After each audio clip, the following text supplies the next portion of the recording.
Boa noite, meu irmão, boa noite, minha irmã, graça e paz a todos. Quinta-feira, dia 9 de julho, dia dos diáconos da Igreja Presbiteriana do Brasil. A todos os diáconos, para vocês, Deus abençoe, que a graça de Deus seja derramada sobre a vida de vocês e sobre a vida da família de vocês. Nós vamos estar lendo, nesta noite, Romanos capítulo 9, versículo de 1 ao versículo 5, que é o nosso estudo de hoje. Diz assim: digo a verdade em Cristo, não minto, testemunhando comigo no Espírito Santo a minha própria consciência. Tenho grande tristeza e incessante dor no coração, porque eu mesmo desejaria ser anátema, separado de Cristo por amor de meus irmãos, meus compatriotas segundo a carne.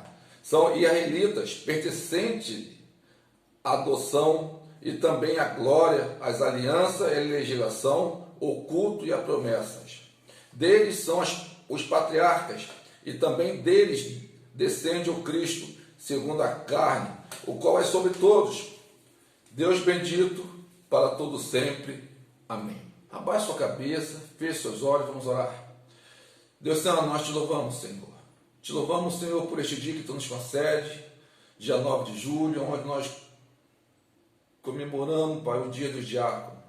Abençoe a cada um deles, dê sabedoria a eles, dê a eles entendimento da tua palavra, livra eles de todo mal, desânimo, Senhor, e fortaleça a cada um deles.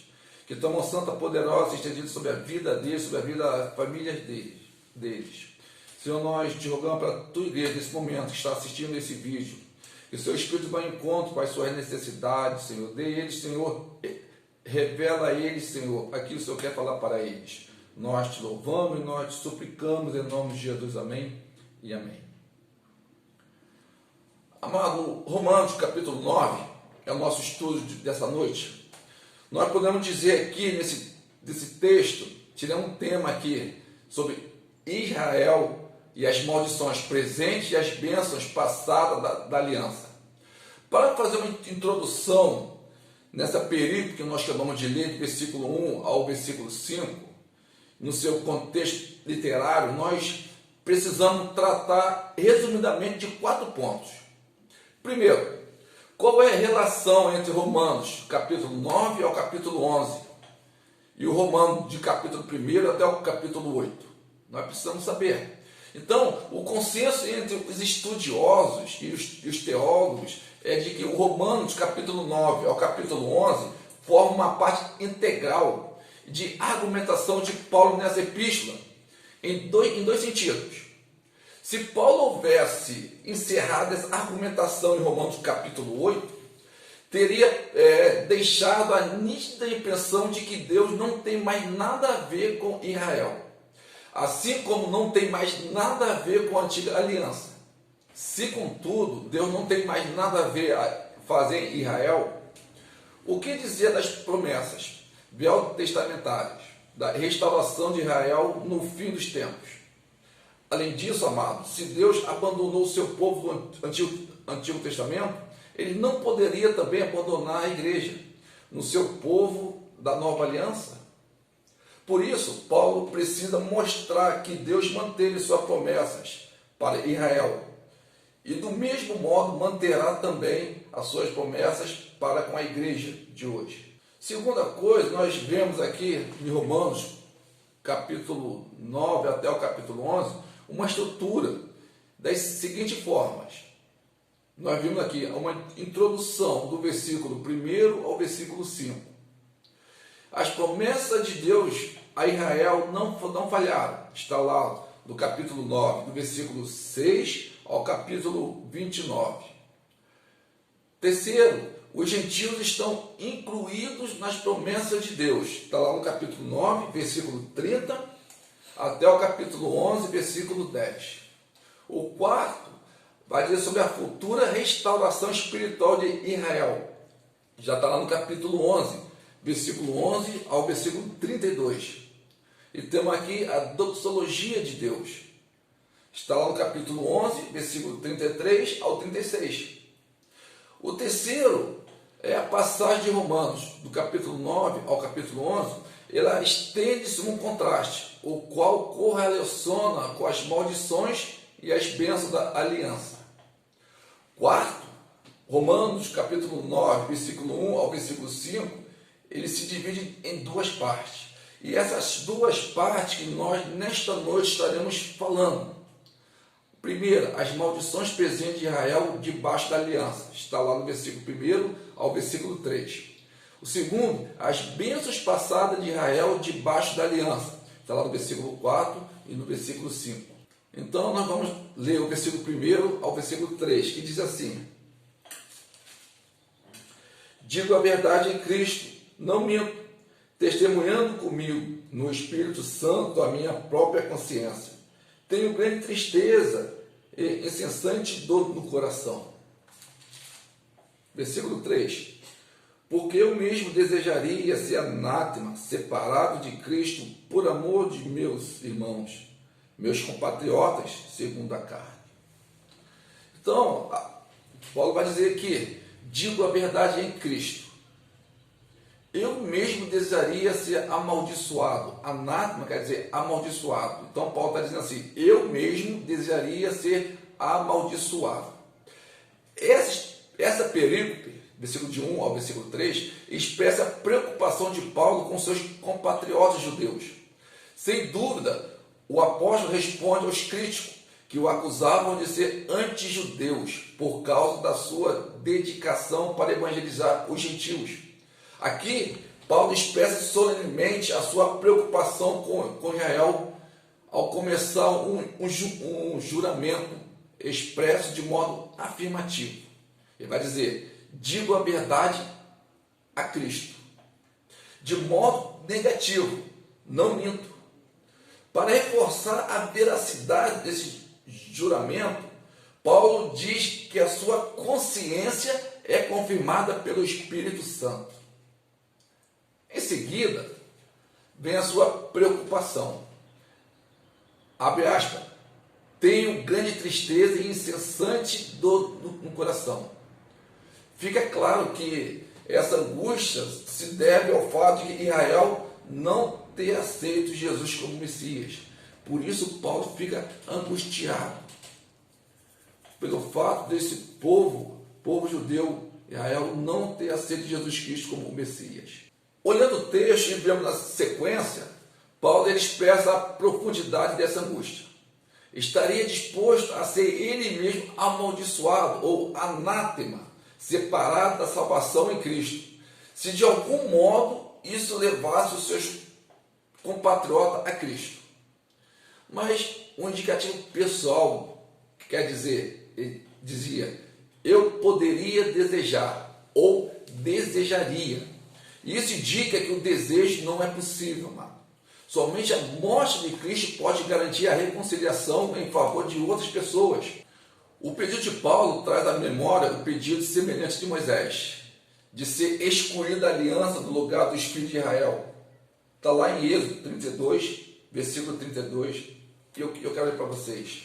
Né? Esse pedido do apóstolo Paulo nos faz lembrar o pedido de Moisés a Deus. Êxodo 32, versículo 32, diz assim: agora, pois, perdoe-lhes o pecado, ou, se não, risca-me, peço-te no livro que escreveste. Portanto, tudo indica que o uso do termo amaldiçoado por Paulo esteja associado a esse tema. Ele está disposto a trocar de lugar com Israel, tomar sobre si as maldições da aliança que estão sobre os seus compatriotas, para que Israel receba as bênçãos da nova aliança em Cristo. Segundo ponto, as bênçãos passadas de Israel segundo a aliança. Está lá no versículo 4 e no versículo 5. Diz assim: são israelitas, pertencem-lhe a adoção e também a glória, as alianças, a legislação, o culto e as promessas. Deles são patriarcas e também deles descendente ao Cristo, segundo a carne, o qual é sobre todos, Deus bendito para todo sempre. Amém. Ele vai dizer, deles são as adoções, o culto e as promessas. Essa período, do versículo 4 ao versículo 5, relata as diversas bênçãos associadas a Israel e a aliança do Antigo Testamento. Paulo começa a lista com uma designação, israelita. Pode olhar sua Bíblia aí e ver nesses dois versículos, 4 e 5. Ele começa com essa designação, israelita, que, como vimos no texto, traz à mente a ideia de que Israel era um povo da aliança, escolhido por Deus. E a outra, a adoção para a filiação, se refere à consciência do israelita de que era um filho de Deus.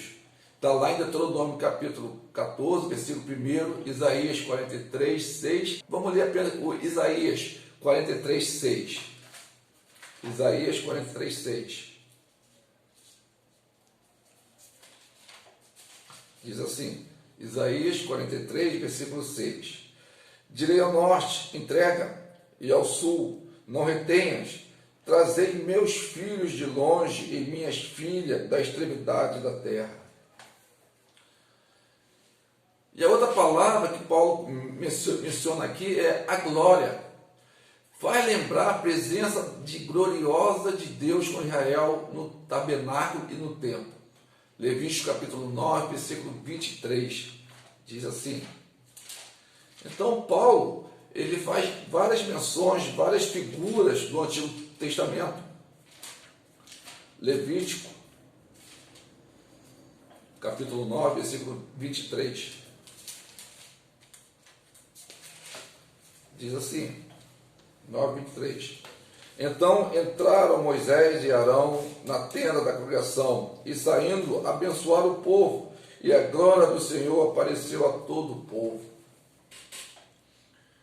É possível que Paulo também estivesse em mente a promessa de Israel, seria a glória entre as nações no fim do tempo.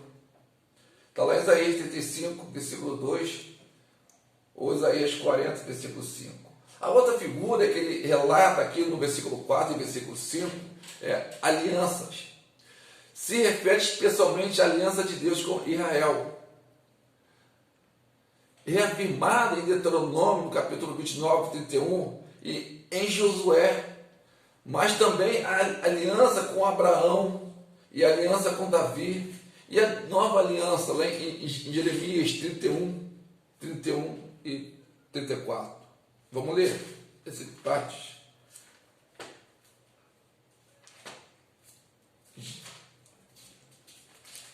De 31 a 34. Diz assim: Eis aí vem dia, diz o Senhor, em que firmarei a nova aliança com a casa de Israel e com a casa de Judá, não conforme a aliança que fiz com seus pais no dia em que tomei pela mão para os tirar da terra do Egito, porquanto eles anularam a minha aliança, não obstante eu os haver deposado, diz o Senhor, porque esta aliança que firmarei com a casa de Israel, depois daqueles dias, diz o Senhor, na mente lhe imprimirei as minhas leis, também no coração lhes escreverei, eu serei o seu Deus, e eles serão o meu povo. Não ensinará jamais cada um o seu próximo, nem cada um o seu irmão, dizendo, conheça ao Senhor, porque todos me conhecerão, desde o menor até o maior deles, diz o Senhor, pois perdoarei a sua iniquidade, e dos seus pecados jamais me lembrarei. Também ele fala sobre a lei, a promulgação da lei. Era a carta patente da aliança. Também o culto era a adoração do templo. Lá em 1 Crônica, capítulo 28, versículo 13. Fala também sobre as promessas divinas, são as promessas de uma terra e um povo, feitas aos patriarcas, Abraão, Isaac e Jacó. Os elementos mais importantes aqui dessa período é o Cristo, que evidentemente era judeu. Eu quero concluir e dizer que talvez Paulo infira que a promessa do Messias também é uma das promessas divinas de Israel. E nós, amados, segundo o apóstolo Paulo, nós somos o Israel espiritual. A promessa é para mim, é para você. A promessa é para aqueles que têm Jesus Cristo como seu único Salvador. Deus abençoe a cada um de vocês.